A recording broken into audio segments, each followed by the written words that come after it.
간첩 혐의로 검찰 수사를 받고 있는 민노총 조직국장이 해외에서 수차례 북한 공작원을 만나고 북한과 100여 차례 넘는 통신을 하면서도 통일부에 아무런 신고 한 번 없었다는 사실이 드러났습니다.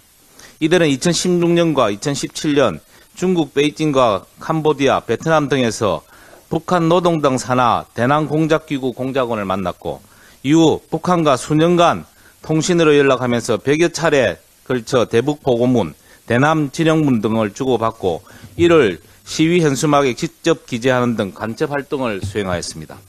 또한 국보법 위반 혐의를 받고 있는 민노총은 과거 2003년부터 20년간 무려 114회 북한을 방문한 것으로 나타났습니다. 민노총은 2019년 2월까지도 한노총, 정의기억연대와 함께 2019년 2월 12일 남북 공동선언 이행을 위한 새해맞이 연대 모임에 참석하는 등 대북 접촉을 이어오고 있습니다. 2014년 12월 헌법재판소 결정으로 해산된 통합진보당 계열 인사들도 2003년을 시작으로 총 101회 북한을 방북하였습니다. 특히 민혁당 활동가 내란 업무죄로 징역 9년을 선고받은 통합진보당 이석기 전 의원은 2005년 3월 가석방 상태에서 통일부 방북 승인을 받고 북한을 다녀온 사실이 밝혀졌습니다.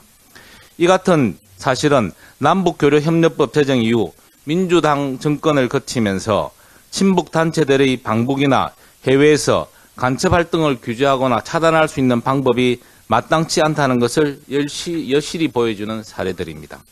특히 내년부터 대공수사권이 검찰이나 국정원으로부터 경찰에 이관되면서 소위 친북단체들의 북한 방문과 해외에서의 북한 주민 접촉 사실을 파악하기가 더욱 어렵게 되었습니다.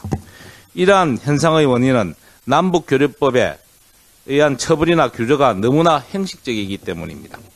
통일부로부터 제출받은 2010년부터 2023년까지 북한 인사접촉에 따른 사전사후 신고 건수를 보면 이명박, 박근혜 정부 당시 매년 평균 400명대인데 반해 문재인 정부 들어 코로나19 이전까지 북한 주민 접촉 신고 건수는 2018년에는 1048건까지 증가하고 있습니다.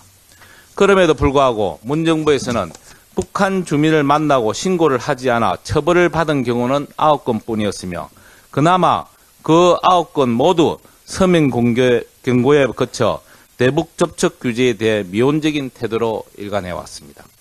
이제는 그들이 그동안 북한을 방문하여 과연 누구를 만나고 어떠한 일을 했는지 정확한 방북 목적과 결과에 대해서 지금이라도 국민들 앞에 투명하게 밝힐 때라고 생각합니다. 아울러 통일부도 남북교류 협력 과정에 대한 전반적인 재검토와 실효성 있는 보완 대책을 마련해 주실 것을 요청하는 바입니다.